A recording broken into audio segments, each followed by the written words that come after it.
పౌలు గారు తెలియజేస్తున్న మాటల్లో ఆయన అంటూ ఉన్నాడు కదా,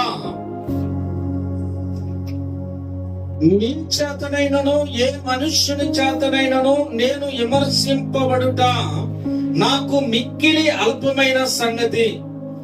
నన్ను నేను విమర్శించుకొనను, నా యందు నాకు ఏ దోషమును కానరాదు. అయినను ఇందువలన నీతిమంతుడుగా ఎంచబడను. నన్ను విమర్శించువాడు ప్రభువే. దేవునికే మహిమ కలుగును గాక. ఈరోజు దేవుని యొక్క సన్నిధిలో మనం చూడగలుగుతూ ఉన్నట్లయితే తగ్గిన మెప్పు దేవుని వలన కలుగును. ఏమే మనకి మెప్పైనను ఘనతైనను పేరైనను ఏదైనను అది దేవుని వలన కలుగును అని పౌలు గారు సంఘంలో మాట్లాడుతూ ఈ కొరింథీలో ఉన్న సంఘానికి తెలియజేస్తూ ఉన్న శ్రేష్టమైన మాటలను గురించి మనతో మాట్లాడుతూ ఉన్నాడు. ఈరోజు దేవుని యొక్క వాక్యము ద్వారా నడుస్తూ ఉన్న మనము దేవుని వాక్యములో దేని ద్వారా మనము ధైర్యపరచబడుతూ ఉన్నామో, ఆత్మతో నింపబడుతూ ఉన్నామో, ఈ సంగతులన్నిటిని గురించి పౌలు గారు అంటూ ఉన్నాడు కదా. కాబట్టి సమయం రాకమునుపు అనగా ప్రభు వచ్చే వరకు దేనిని గురించి తీర్పు తీర్చుకడి. ఎందుకు అంటే నువ్వు కనపడే దానిని తీర్పు తీరుస్తావేమో గాని ఆయన అంటూ ఉన్నాడు కదా, ప్రభు వచ్చినప్పుడైతే అంధకారమందరి రహస్యములను ఎలుగులోనికి తెచ్చి హృదయములోని ఆలోచనలను బయటపరచినప్పుడు ప్రతి వానికి తగిన మెప్పు దేవుని వలన కలుగును. ఈరోజు దేవుని యొక్క మాటను మనం గమనిస్తూ ఉన్నట్లయితే మొదటిగా పౌలు గారు అంటూ ఉన్నాడు కదా, దేవుని సేవకులమైన మేము నీతిమంతులమని నమ్మండి అన్నాడు మొదటిగా. అదేనా అన్నదాయన? ఆ మాట గురించేనా? దేవుని మర్మములో విషయములో గృహ నిర్వాహకులమైన మరియు ప్రతి మనుష్యుడు మమ్మను భావింపవలెను అన్నాడు. దేవునికి మహిమ కలుగును గాక. ఈ రోజు దేవుని యొక్క సన్నిధిలో ఉన్న మనము, దేవుని వాక్యము ద్వారా నడిపించబడుతూ ఉన్న మనము, పౌలు గారు అంటూ ఉన్నాడు కదా, ఆయన నా యందు నాకు ఏ దోషమును కానరాదు. అయినను ఇందువలన నీతిమంతుడునుగా ఎంచబడను అన్నాడు. దోషము కానరాకపోయినను నువ్వు ఎంత భక్తి కలిగి లేదా ఎంత నిర్దోషముగా నడిచినప్పటికీ ఆయన అంటూ ఉన్నాడు కదా, నేను నీతిమంతుడునుగా ఎంచబడను అన్నాడు. నీతిమంతుడుగా ఎంచేది ఎవరంటే దేవుడు. నీవు నీతిమంతుడువా నీతిమంతురాలువా అనే విషయాన్ని దేవుడు నిన్ను ఎంచేది. అందుకే దేవుని సన్నిధిలో నీ యొక్క ప్రవర్తన, నీ యొక్క భక్తి జీవితము, దేవునితో నువ్వు నడుస్తూ ఉన్నా ఆ సావాసము ఏ రీతిగా ఉండాలి అంటే ఆత్మ సంబంధమైన కార్యముల ద్వారా దేవుని యొక్క చిత్తమును జరిగించుటకు తగిన సిద్ధపాటు కలిగిన వారిగా మనం ఉండాలి.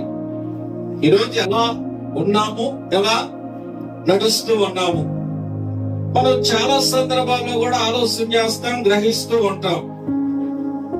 ఎందుకంటే పౌలు గారు ఒక మాట అంటూ ఉన్నాడు కదా, ఆ మాటను చూస్తే తగ్గిన మెప్పు ఎవరి వలన కలిగిద్దంట? దేవుని వలన కలిగే మెప్పు. అది మనుష్యుల వలన కలిగేది కాదు, కానీ దేవుని వలన కలిగే మెప్పు మనకు శాశ్వతమై ఉన్నది. అది శాశ్వతమైన మెప్పు అయి ఉన్నది. అందుకే ఆయన 10వ వచనంలో ఒక మాట అంటూ ఉన్నాడు. పౌలు గారు సంఘంతో మాట్లాడుతూ ఉన్నాడు, మేము క్రీస్తు నిమిత్తము ఎల్లివారము. ఏమంటూ ఉన్నాడు? క్రీస్తు నిమిత్తము ఎల్లివారము. మీరు క్రీస్తునందు బుద్ధిమంతులు, మేము బలహీనులము. మీరు బలవంతులు, మీరు ఘనులు, మేము ఘనహీనులము. ఏమంటూ ఉన్నాడు ఇక్కడ పౌలు గారు? మేము క్రీస్తు నిమిత్తము ఎల్లివారము. ఈరోజు దేవుని యొక్క వాక్యములో, దేవుని యొక్క సన్నిధిలో మనము వాక్యమైన దేవుణ్ణి కలిగి మనము నడుస్తూ ఉన్నప్పుడు ఎదురయ్యే సంఘటనలు గాని, పరిస్థితులు గాని, మీరు నీతిమంతులు అంటే బుద్ధిమంతులు ఇంకా ఏమంటూ ఉన్నాడు? మేము బలహీనులము, మీరు బలవంతులు, మీరు ఘనులు, మేము ఘనహీనులు. ఈరోజు దేవుని పరిచర్య విధానములో, దేవుని యొక్క చిత్త ప్రకారము, దేవుని యొక్క వాక్యమునకు తగినట్లుగా నడుస్తూ ఉన్నప్పుడు, జీవిస్తూ ఉన్నప్పుడు నీవు ఘనహీనముగాను, బలహీనముగాను, వెర్రితనముగాను, త్రోసివేయబడిన వ్యక్తిగాను, నీ యొక్క ప్రవర్తన ఏ వ్యక్తికి కూడా నచ్చని పరిస్థితిలో నువ్వు ఉండొచ్చు. కారణం ఏంటంటే నువ్వు ఆత్మ సంబంధమైన కార్యముల యందు నిలకడగా ఉంటూ ఉన్నావు. హల్లెలూయా. అందుకే ఈ సంగతుల గురించి ఆయన అంటూ ఉన్నాడు. చూడండి, కింద వచనానికి వస్తే, ఈ గడి వరకు ఆకలి దప్పులు గలవారము, దిగంబరులము, పిడిగుద్దులు తినుస్తున్నాము, నిలవరమైన నివాసము లేక ఉన్నాము. ఎలా ఉన్నారంటే ఇల్లు, ఎలా ఉన్నారు ఇల్లు? నిజముగా ఈ రోజు అలాంటి పరిస్థితులు గుండా ఒక సేవకుడు లేదా ఒక అపోస్తలుడు, ఒక సువార్థికుడు మన కాడికి వచ్చినప్పుడు ఎలా ఉంటది మన యొక్క ఆలోచన? ఎలా ఉంటది మన యొక్క ఆలోచన విధానము? అంటే ఇలాంటి వ్యక్తులు మనము అనుసరించము, లేదా వాళ్ళని చేర్చుకుంటామా? పిడుగుద్దులు ఏమంటూ ఉన్నాడు ఆయన? ఈ గడియ వరకు ఆకలి దప్పులు గలవారము, దిగంబరులము, పిడిగుద్దులు తినుస్తున్నాము, నిలవరమైన నివాసము లేక ఉన్నాము. ఈరోజు దేవుని యొక్క వాక్యాన్ని మనం గమనిస్తూ ఉన్నాము. మనల్ని నడిపిస్తూ ఉన్న దేవుడు, మనల్ని పోషిస్తూ ఉన్న దేవుడు, దేవుని యొక్క సన్నిధిలో ఈ సంగతులన్నిటిని కూడా మనం గమనించినట్లయితే యేసు క్రీస్తు కూడా ఆ మాటే పలికాడు. మనుష్య కుమారుడు తల వాల్చుకొనుటకు స్థలమైనను లేదు అన్నాడు. అవునా? ఆ మాట అన్నది ఆయన.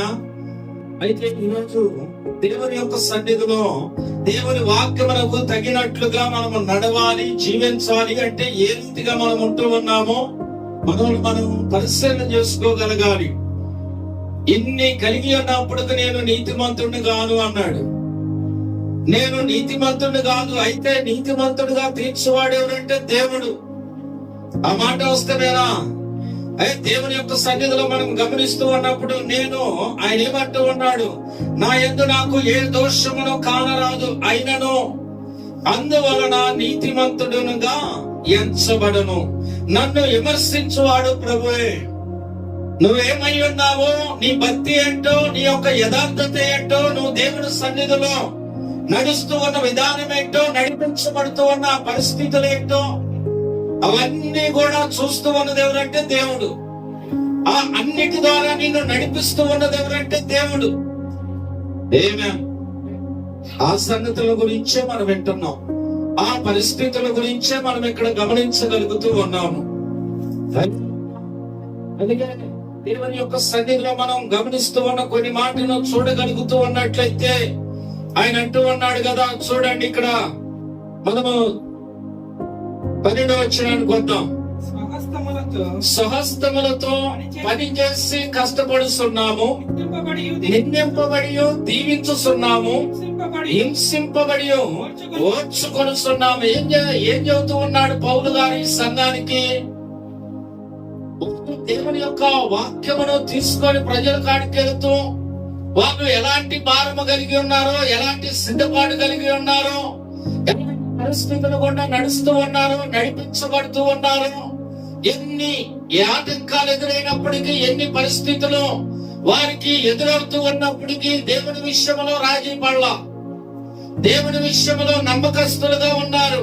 దేవుడు దేనినైతే అప్పచెప్పాడో ఆ పనిని సంపూర్ణంగా జరిగించడానికి తగిన సిద్ధపాటు కలిగిన వ్యక్తులుగా మనం చూస్తా ఉన్నాం. పౌలు గారు అందుకే వాళ్ళు ఎలాగైతే క్రీస్తు ద్వారా పొందిన ఆ వాగ్దానమును తీసుకొని బయలుదేరారో ఆ విషయాన్ని తిమోతికి చెబుతూ నమ్మకమైన పనివాడికి దానిని అప్పగించుము అన్నాడు. ఎవరికంట? నమ్మకమైన పనివాడికి, నియమం ప్రకారం పోరాడేవాడికి. ఈరోజు దేవుని యొక్క వాక్యము సజీవమై ఉన్నది. వాక్యమైన దేవుడును కలిగి ఉన్నావంటే, వాక్యమైన దేవుడిని తీసుకొని అనేక మంది ప్రజల కాడికి వెళుతూ ఉన్నావంటే దేవుడు నిన్ను సిద్ధపరచుకున్నాడు. దేవుడు నీకు వాగ్దానం ఇచ్చాడు, దేవుడు నీకు అధికారం ఇచ్చాడు, దేవుడు నీకు సమస్తమును బయలుపరిచి ఉన్నాడు. అయితే నీకు బయలుపరచబడిన దానిని నువ్వు దాచుకోవటం కాదు, కానీ అనేకులకు దానిని ప్రకటించాలి. అవునా? దానిని ఏం చేయాలి? మనం అనేకులకు కూడా దానిని ప్రకటించే వారికి, బోధించే వారిగా దేవుడు మనల్ని సిద్ధపరుస్తూ ఉన్నాడు. అందుకే సంఘానికి పౌలు గారు చెబుతూ ఉన్నాడు, వాళ్ళ యొక్క ప్రయాసల గురించి చెబుతూ ఉన్నాడు, వాళ్ళు పడిన శ్రమల గురించి చెబుతూ ఉన్నాడు. క్రీస్తు నిమిత్తం వాళ్ళు ఎన్ని వారుగా ఎంచబడ్డారు. కారణం ఏంటంటే పౌలు గారు సవులుగా ఉన్నప్పుడు ఆ గమాయేలు పాదముల యొద్ద నిష్ట కలిగిన వాడై ధర్మశాస్త్రమును అనుసరించి నడిచినప్పటికీ, జీవించినప్పటికీ, దాని యందు నిష్ట కలిగి ఉన్నప్పటికీ కూడా పౌలు గారి పరిస్థితి ఏమైంది అంటే, అప్పుడు ఉన్న ఘనత ఎప్పుడైతే దమస్కు మార్గంలో దేవుడు అతన్ని దర్శించాడో ఏమయ్యాడు? ఎల్లివాడయ్యాడు. ఎల్లివాడుగా ఎంచబడ్డాడు. ఆ సౌలుతో వచ్చిన వారే ఆ సౌలును పట్టుకోవడానికి వెతికారు. ఆ సౌలును పట్టుకోవడానికి గ్రామాలు తిరిగారు, ప్రాంతాలు తిరిగారు. ఈ రోజు దేవుని యొక్క వాక్యం మనకు తెలియజేస్తూ ఉన్నది, దేవునితో ఉన్నప్పుడు, దేవునితో నువ్వు నడుస్తూ ఉన్నప్పుడు నీకెదురయ్యే పరిస్థితులు అన్ని ఇన్ని కాదు, ఎన్ని వచ్చినప్పటికీ వాటన్నిటి నుంచి విడిపించేది దేవుడే.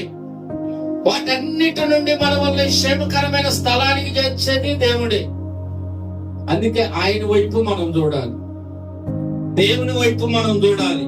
వాక్యమైన దేవునితో నడవటానికి, దేవుని యొక్క సన్నిధిలో మనం జీవించడానికి తగిన సిద్ధపాటు కలిగి మనం ఉండాలి. దానిని గురించే ఆయన మాట్లాడుతూ ఉన్నాడు. ఈరోజు ఎంతవరకు మనము దేవునితో ఉన్నాము, ఎంతవరకు మనము దేవుని సన్నిధిలో నడవగలుగుతూ ఉన్నాము అనే పరిస్థితులను గనక మనము చూడగలిగితే, దేవుడు సమస్తమును మనకు బయలుపరచు దేవుడై ఉన్నాడు. అందుకే వాళ్ళ ప్రయాణముల గురించి సంఘానికి చెబుతూ ఉన్నాడు, వాళ్ళ యొక్క పరిస్థితుల గురించి సంఘానికి చెబుతూ ఉన్నాడు. దేవుని కొరకు వాళ్ళు నడిచిన మార్గము, జీవించిన విధానము, దేవుని నిమిత్తం వాళ్ళకి ఎదురైన ఆటంకాలు, వాళ్ళు పడిన ఇబ్బందులు. ఏమంటూ ఉన్నాడు? ఆకలి దప్పులు గలవారమై తినటానికి కూడా లేని పరిస్థితి మధ్యలో దేవుని వాక్యాన్ని తీసుకొని బయలుదేరాడు. ఆకలి దప్పులు కలిగి అలాగనే దిగంబరులము అన్నాడు. సరి అయిన వస్త్రములు లేని పరిస్థితుల మధ్య మరి ఆ ఉన్న వస్త్రములతోనే వాళ్ళు వాక్యమైన దేవుణ్ణి తీసుకొని ఆయా ప్రాంతాల, ఆయా స్థలానికి వెళ్ళారు. ఇంకా ఆయన అంటూ ఉన్నాడు కదా, చూడండి, పిడుగుద్దులు తినుస్తున్నాము అన్నాడు, నిలవరమైన నివాసము లేక ఉన్నాము అన్నాడు. దేవునికి ఏమైనా కలుగును గాక. ఆ నిలవరమైన నివాసము లేకే ఉన్నారు. వాళ్ళు ప్రయాసపడింది కూడా ఆ నివాసం కోసం. ఎక్కడున్నది మనకు నిలవరమైన నివాసము? దేవుని యొద్ద ఉన్నది. ఎక్కడ మనం ఉండబోతూ ఉన్నాం? ఒక రోజు దేవుని రాజ్యములో ఉండబోతా ఉన్నాం. అది మనకు ప్రాముఖ్యమై ఉన్నది. ఆ వాగ్దానమును మనము స్వతంత్రించుకునే నిమిత్తము, ఆ వాగ్దానములో మనము చేర్చబడే నిమిత్తము దేవుని యొక్క సన్నిధిలో మనం ఉండాలి. హల్లెలూయా. కొన్ని పరిస్థితులు మనము చూడగలుగుతూ ఉన్నప్పుడు దేవుడు మనకిచ్చిన కృపను ఎంతవరకు మనం సద్వినియోగం చేసుకుంటా ఉన్నాం? పాత నిబంధన కాలము నుండి ఇప్పటి వరకు కూడా దేవుడు ఎవరికి పరిచర్యను అప్పగించాడో, ఎవరిని పిలిచాడో, ఎవరిని నిర్ణయించాడో వాళ్ళందరూ కూడా శ్రమల గుండానే నడిచారు. అవునా కాదా? వాళ్ళందరూ కూడా శ్రమల గుండానే నడిచారు. కారణం ఏంటంటే మనం ఏమై ఉన్నాం? యుద్ధ సైనికులమై ఉన్నాం. యుద్ధ సైనికులమై ఉన్న మనం ఏం చేయాలి? పోరాడాలి. దేవుని వాక్యము నిమిత్తం నువ్వు నిలబడాలి. దేవుని చిత్తాన్ని నెరవేర్చుటకు నువ్వు యుద్ధం చేయాలి, పోరాటం చేయాలి. అదే నీకున్న పోరాటము. దేవుని వాక్యము నిమిత్తము, దేవుని చిత్తమును నెరవేర్చు నిమిత్తము, దేవుడు చేయమన్నది చేయట కొరకు, దేవుడు చేయొద్దన్నది అది చేయకుండటానికి ప్రతి దానికి నీకు ముందు ఏమున్నదంటే యుద్ధం ఉన్నది. దాన్ని నువ్వు జయించాలి. నీ అంతరంగమందు జరుగుతున్న యుద్ధములో నువ్వు జయించాలంటే ఆత్మ సంబంధమైన దేవుని కార్యములలో నీవు నమ్మకస్తుడుగా, నమ్మకస్తురాలుగా ఉండాలి. పౌలు గారు అంటూ ఉన్నాడు, అలా మేమున్నాము, అలా నడిచాము, అలాంటి పరిస్థితులు గుండా మేము ఇంతవరకు వచ్చాము, అందుకే మీరు కూడా అలాగనే ఉండండి అంటున్నాడు.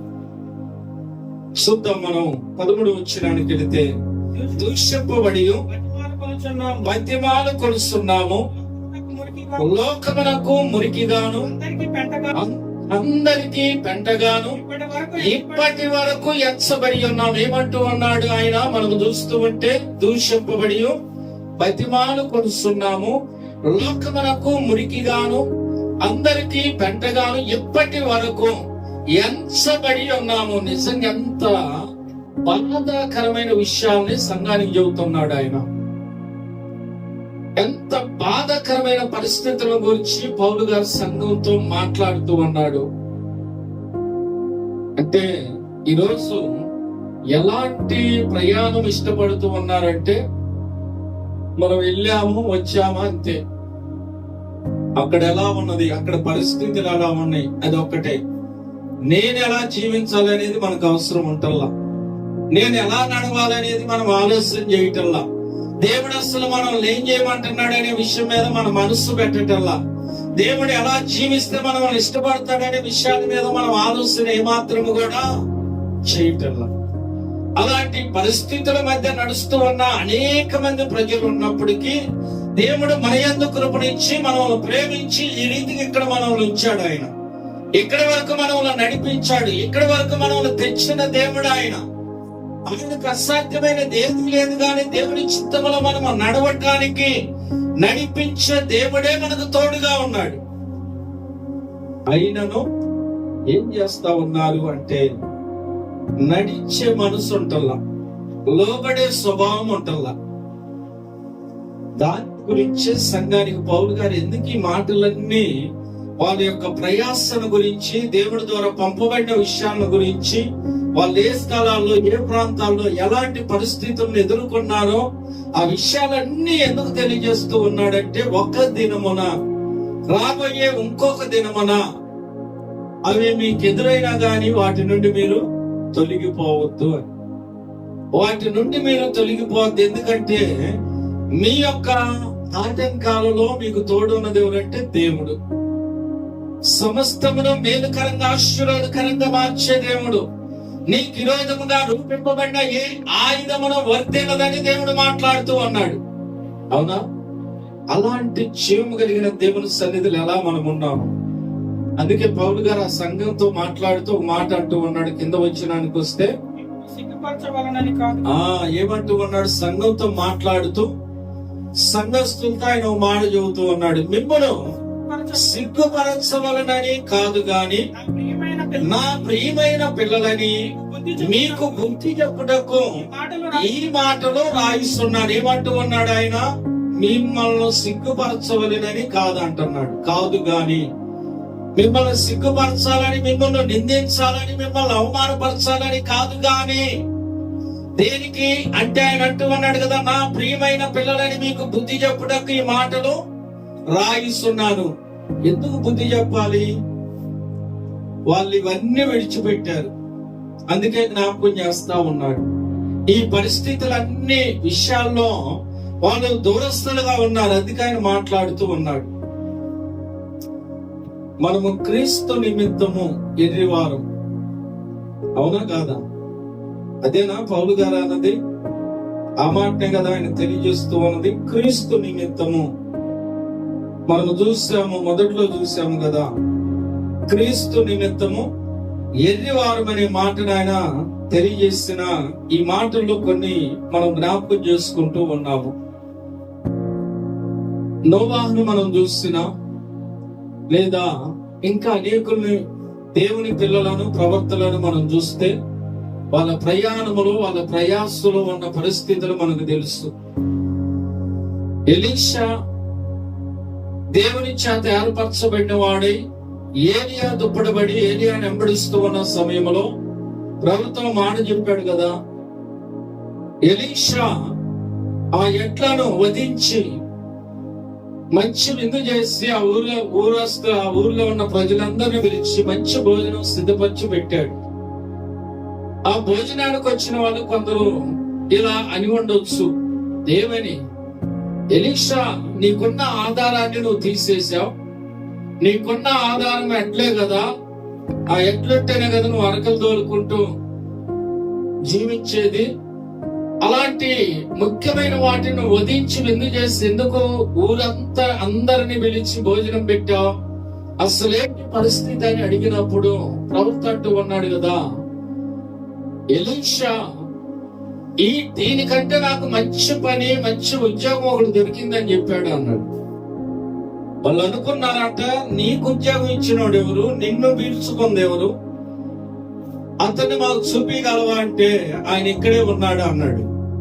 అప్పుడు వాళ్ళు వచ్చి అడుగుతూ ఉన్నారు కదా, ఏది అతను అని అన్నప్పుడు ఒక రగ్గు కప్పుకొని ఒక కర్ర పట్టుకొని ఆ ప్రజలట్టి ఇటు తిరుగుతూ ఉన్న దారి పక్కన కూర్చున్న ఒక వ్యక్తిని చూపించాడంట. ఆయనే ఏలియా.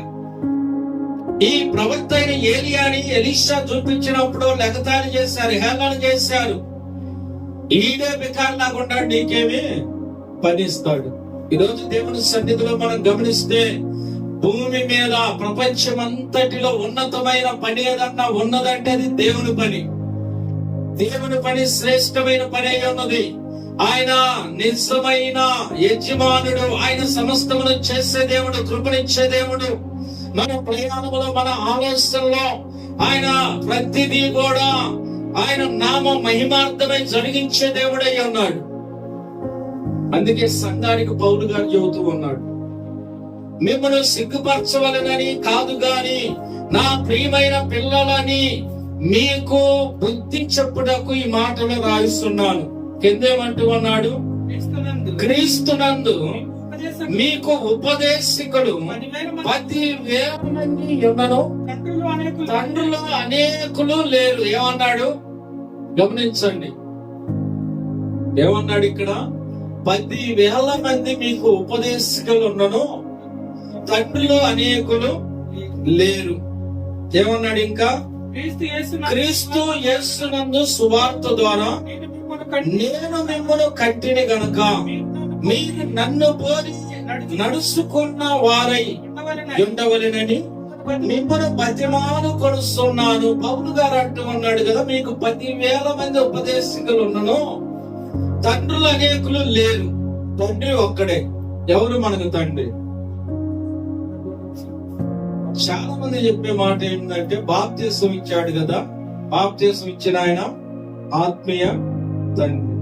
మరి దేవుడే తండ్రి.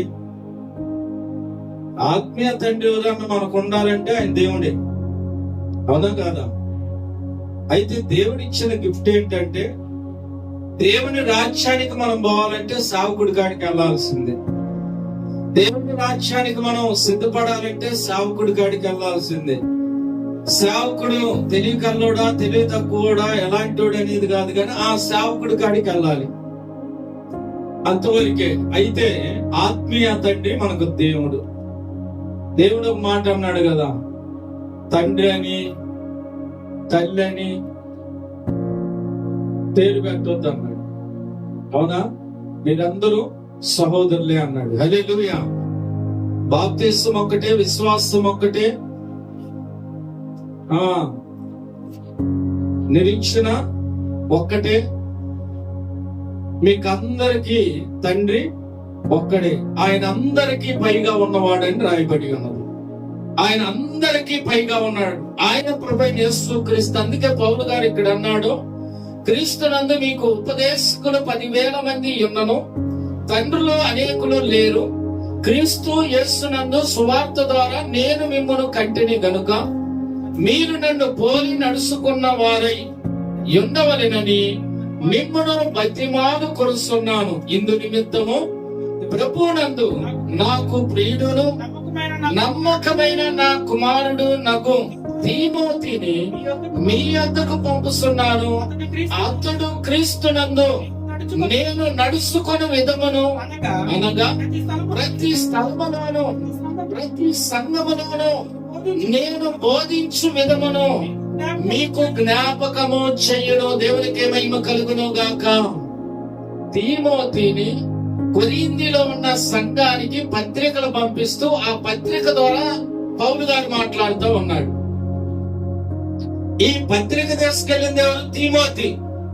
తీమోతి పత్రిక తీసుకెళ్ళాడు. అయితే పత్రిక తీసుకెళ్ళిన తీమోతి ఆ పత్రికను చదివి వినిపిస్తూ ఉన్నప్పుడు అక్కడ తెలియజేస్తూ ఉన్నాడు. పౌలు గారు పత్రికల ద్వారా వాళ్ళతో మాట్లాడాడు, పత్రికల ద్వారా వాళ్ళని హెచ్చరించాడు, పత్రిక ద్వారా వాళ్ళని సరిచేస్తూ ఉన్నాడు. అయితే ఇవి దేవుని మాటలు, దేవుని కార్యములనే విషయాన్ని ఆయన తెలియజేస్తూ ఉన్నాడు.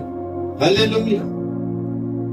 ఈరోజు మనం ఏమై ఉన్నాము, మన యొక్క స్థితి ఏమై ఉన్నది, మనము దేవుని సన్నిధిలో ఎలా ఉన్నామో, ఎలా నడుస్తూ ఉన్నామో చాలా జాగ్రత్తగా మనం ఆలోచన చేయాలి. ఎందుకంటే ఆయన మాట అంటూ ఉన్నాడు కదా 18లో, నేను మీ వద్దకు రావాలని, నేను మీ యొద్దకు రానని అనుకొని, నేను మీ యొద్దకు రానని అనుకొని కొందరు ఉప్పొంగుతున్నారు. ఏమనుకుంటున్నారంట?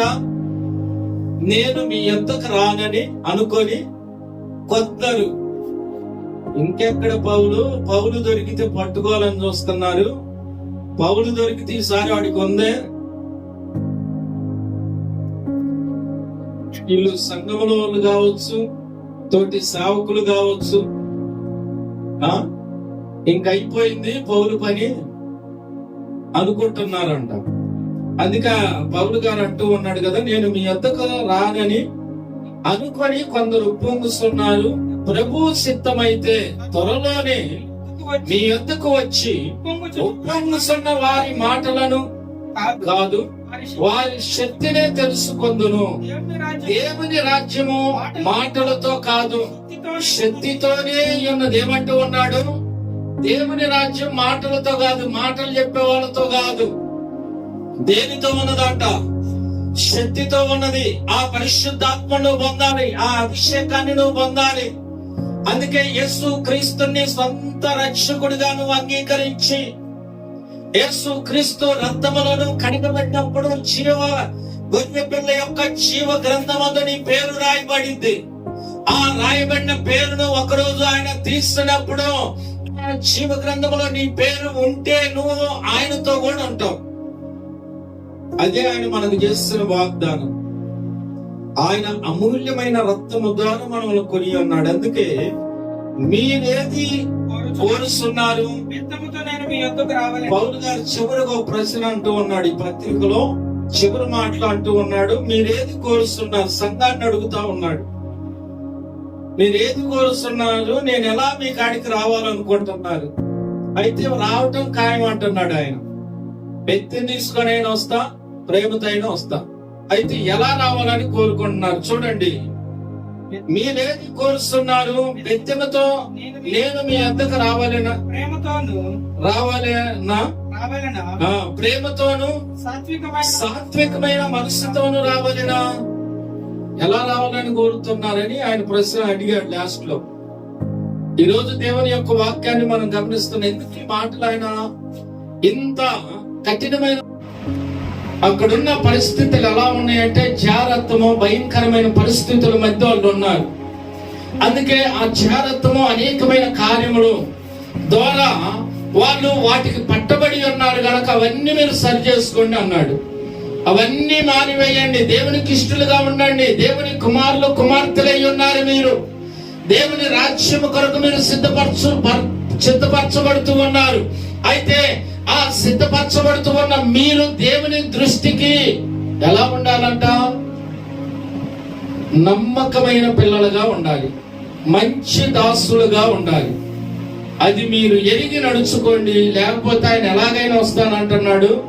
నేను బెత్తిమతో నేను మీ వద్దకు రావాలినా? ప్రేమతోను సాత్వికమైన మనస్సుతోను రావాలినా అన్నాడు. దేనితో రావాలని కోరుతూ ఉన్నారని కొరింథీలో ఉన్న సంఘానికి పత్రిక రాస్తూ ఆ తీమోతిని పంపించి ఆ పత్రిక ద్వారా పౌలు గారి సంఘంతో మాట్లాడాడు. ఈరోజు ఆ మాటలు మనకు కూడా ఉన్నాయి.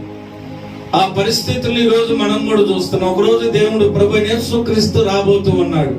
ఆయన ఎలా రావాలని మనం కోరుకుంటున్నాం. ఆయన వచ్చినప్పుడు మనం ఎత్తబడాలని కోరుకుంటున్నాం, ఎడబడాలని కోరుకుంటున్నాం. అయితే ఆయన రాయటం కన్ఫర్మ్. ఆయన వస్తాడు. నువ్వు ఇడబడే స్థితిలో ఉండటానికి ఇష్టపడుతూ ఉన్నావా, ఎత్తబడే స్థితిలో ఉండటానికి ఇష్టపడుతూ ఉన్నావా? ఆ రెండు అవకాశాలు మనకు దేవుడు ఇచ్చాడు, మన మధ్య వాటిని ఉంచాడు. కనుక మేలైన దానిని చేపట్టి మనము దేవుని సన్నిధిలో నడిచే వారిగా ఉండాలని ప్రభు పేరట మీకు తెలియజేస్తూ ఈ మాటలు నేను ముగిస్తూ ఉన్నా. God bless you. దేవుడు మిమ్మల్ని అందరినీ కూడా దీవించి ఆశీర్వదించును గాక.